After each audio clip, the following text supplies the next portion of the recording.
Weird. It says that I've been on here for 209 minutes. Well, 209 hours, 31 minutes, and 36 seconds. I know that I haven't. I'm just going to take a screenshot of that because that's crazy. Um, I don't know how significant that's going to be, but maybe for some of you there are some time distortions going on. That's really wild. In any case, let's see. You know, it's funny if I think about that. Like, how many hours would that be? I don't even know. I'm not great at the math. Because if you had 24 hours in a day, and we could say 4 days is, if we make it 25, 4 days is 100 hours. So somewhere between 9 and 10 days ish, because you got to adjust for the added hour in there. But either way, it's, I was already going to talk about how today's energy is definitely one of those like back and forth, past and present kind of energies. Wow, it's funny. I'm seeing how the light is coming into my car into this video. It's kind of cool. In any case, I'm going to keep today's reading short because I have some other videos that I want to do, but it felt right to start with the daily vibes. And what I'm really feeling is there's this really nostalgic energy going on. And you know, I've already been seeing it pop up in the collective and seeing that it's coming up. And it feels like kind of a, well, sort of like a rewrite, not a rewrite, like an alignment with a new timeline. And there's very much this energy too of allowing ourselves to be lined up with the timelines, with the people and the places and the situations that we like, that we want, and getting into this vibration of really feeling like all of our spiritual, emotional, and material needs are already met. Like getting into that place where we feel abundance rather than lack.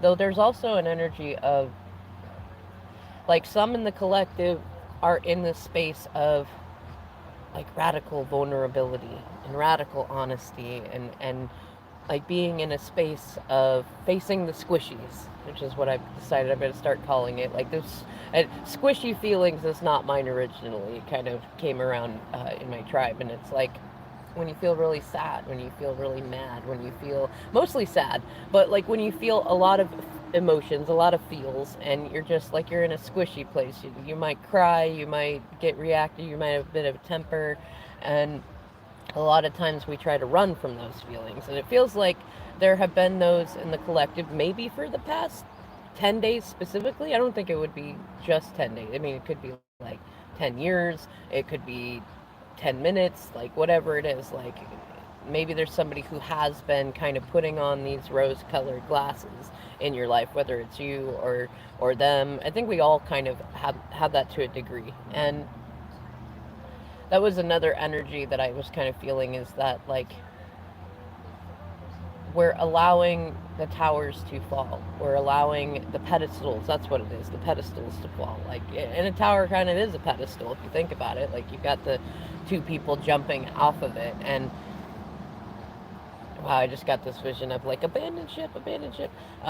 There's an energy, and it's been following us in the a lot of the daily vibes coming up, and even the overall readings. Is that like the masks are coming off, and I keep getting these the word understudy, but it's like used in a way of like I'm not gonna use an understudy when I have the original, like the person who was picked for this role, or the best actor or actress for this thing. Although it's not necessarily about acting, but it feels like it is connected to that in the sense that it feels like this Aries energy is really coming in to remove the masks to help us see who around us is really being authentic and where we're being authentic. And nobody's going to be always authentic or always honest or always anything.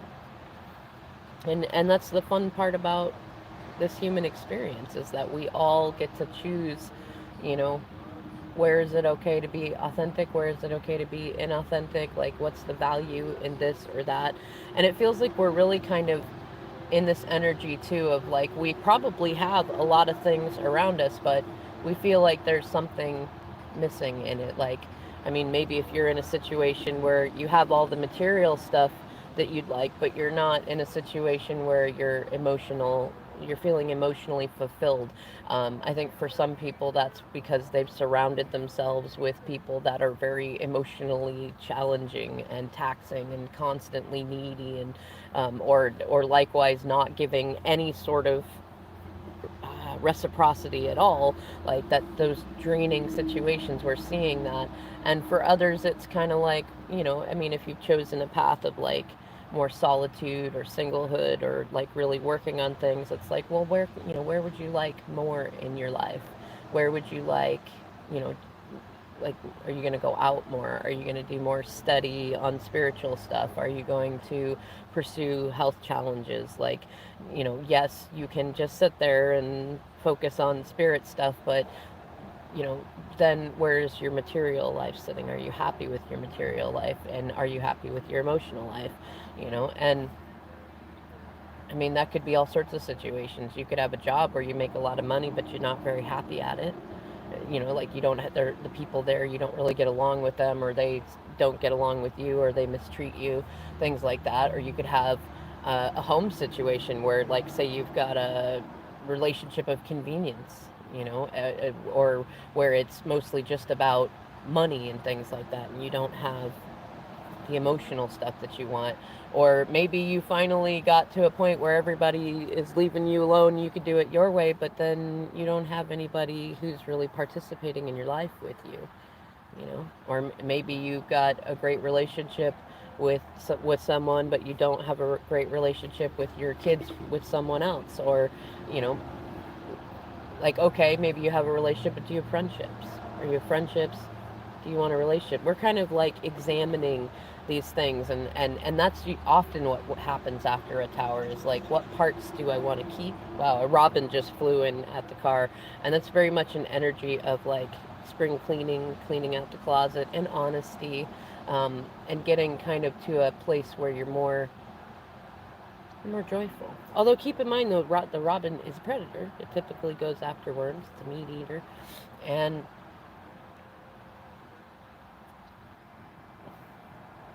it's funny. I just had this energy of like thinking of the robin as kind of this energy of, it's not about the quantity, it's about the quality. And I think that's sort of an energy that we're in right now. And a lot of this Aries energy is bringing in, like, we may have a quantity of things. Like maybe you or someone has a lot of men or women around them, people that are constantly pursuing them, probably some exes, some new people, things like that. Like and they're used to that. They have a quality of that, or they have a or not a quality, they have a quantity of that.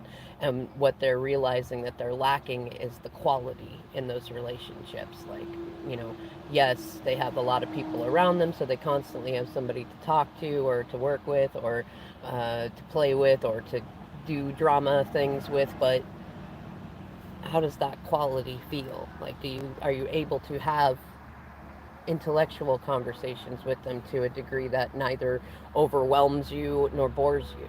Are you able to laugh with them, banter, play, have, the fun childlike experiences with them, And it may be that, like, you or someone is thinking about like that difference. Like, sure, to have one or two people in your life that really fulfill you may not seem like enough, or it may not seem like, well, for some it might be scary, especially if you're dealing with shadow work that has to do with codependence and fear of abandonment and stuff. It may feel scary to limit yourself to a smaller number of people, even though it's probably far healthier, and that you can grow and heal with these people. But it feels scary because what if those people get bored of you, or get worn out of you, or don't know how to help, or there's a day or two that they're not enough, or they're not there, or things like that. We're kind of looking at those energies. Now I'm just going to go through and look at these cards that some of them I pulled yesterday because I intended to get on and talk yesterday, but it wasn't all there, and I had a conversation with my guides and decided that yes, these cards are meant for today, and I think it's just kind of included in yesterday's energy, except for the Rider Thwaite card that I pulled, which is I pulled today, and it feels about right. It's the Five of Swords in reverse, which is typically most often about resolutions and apologies, but it's also often about like that calm after the storm.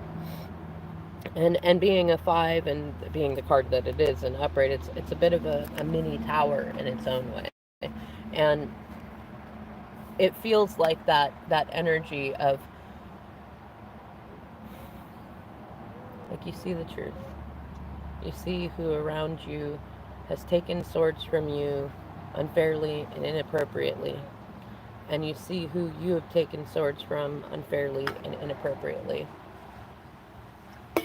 And now the question is, do you want to make it right? Do you want to put in the good karma and and create twice the energy of the, well, it's funny, the words for it feels like we're still working on that throat chakra stuff, trying to find the right words.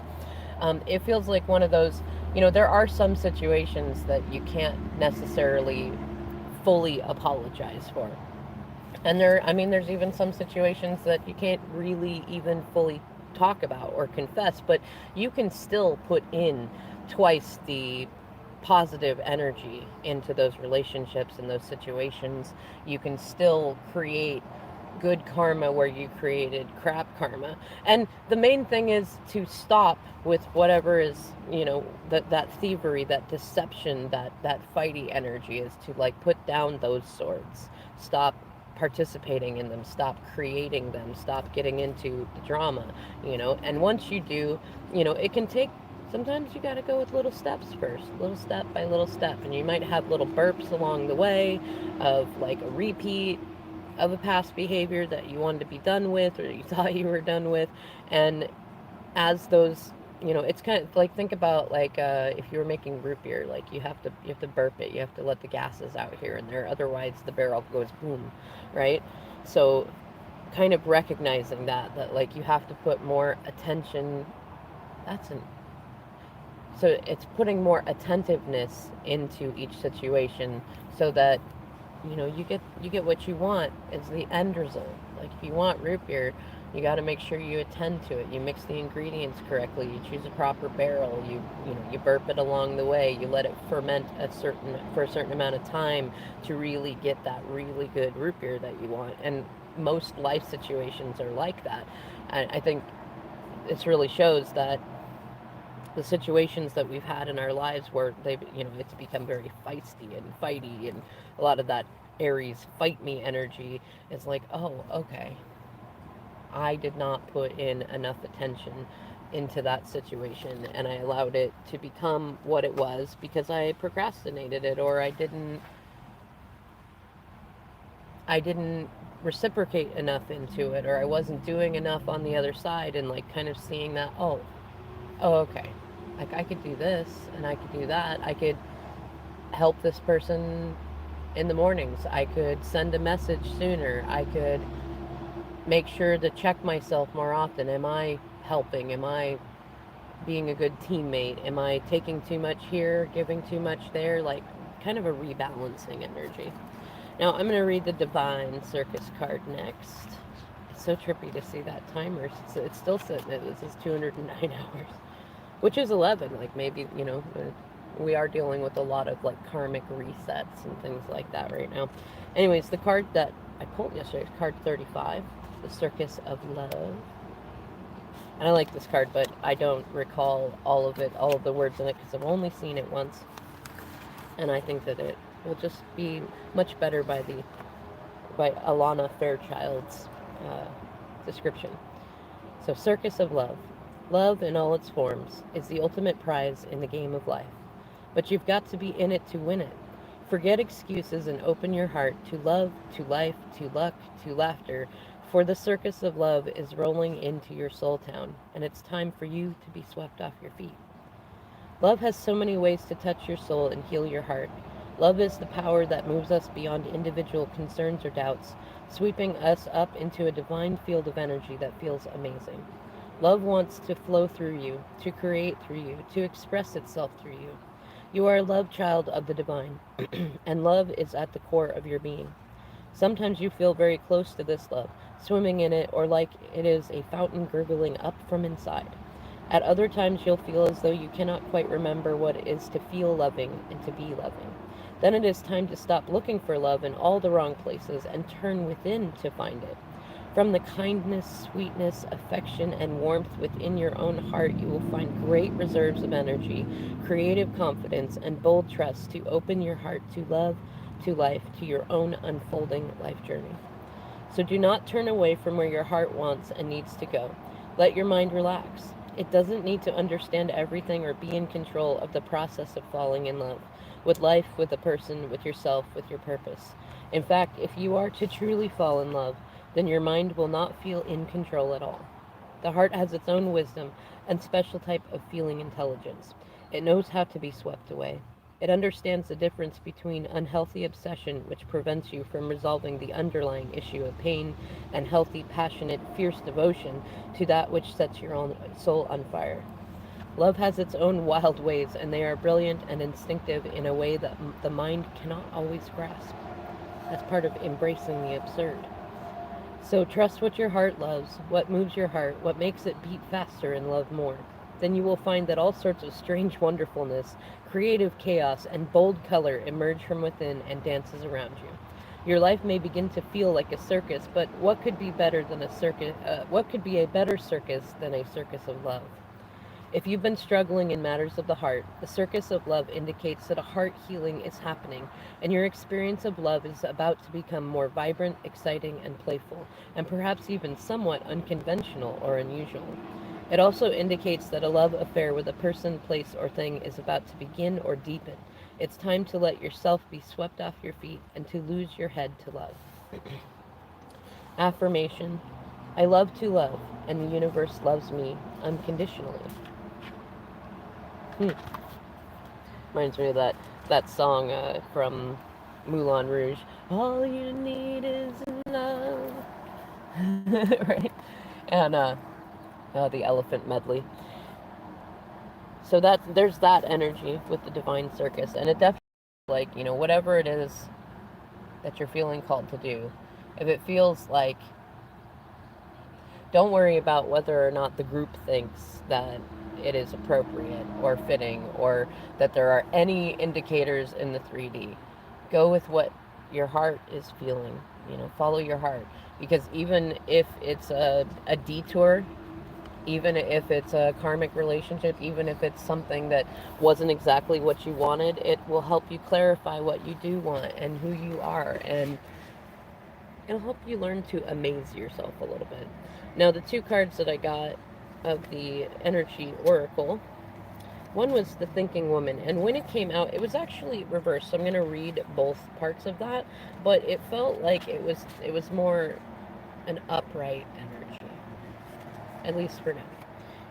So it says, the Thinking Woman, female of wisdom or understanding.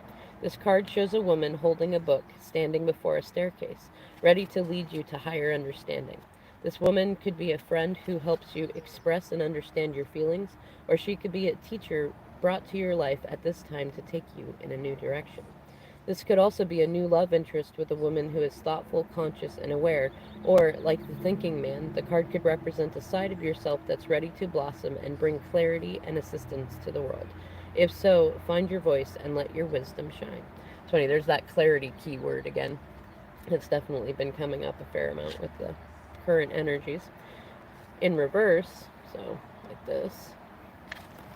this card could represent a difficult time for you, for your own personal growth. You may be feeling confused about your personal purpose or disconnected from your heart's true path. Look within and open up to your own inner guidance. Trust your intuition about what you need to learn or in order to move on. The Thinking Woman reverse could also indicate a woman who is misleading you or giving you misinformation of some sort. Be aware and set boundaries. Remember, your own spirit is always your best guide. Affirmation: I open my mind and heart to my own inner wisdom. I am thoughtful, focused, and clear. And that tells me, while this is daily vibe and for updates, it was definitely from yesterday. I think it's moving towards tomorrow at least too, but we'll see. I might do a later reading that's like the next 72 or something like that. Now, if this feels like the energy really of that, the thinking woman in your life or in yourself is getting a spotlight right now. And I think that probably feels highlighted if you're in any sort of like no communication, no contact situations with anybody. Like, you're allowing yourself to be the thinking woman, to upgrade to newer levels, to allow communication towers to fall, and to step up into the next level up.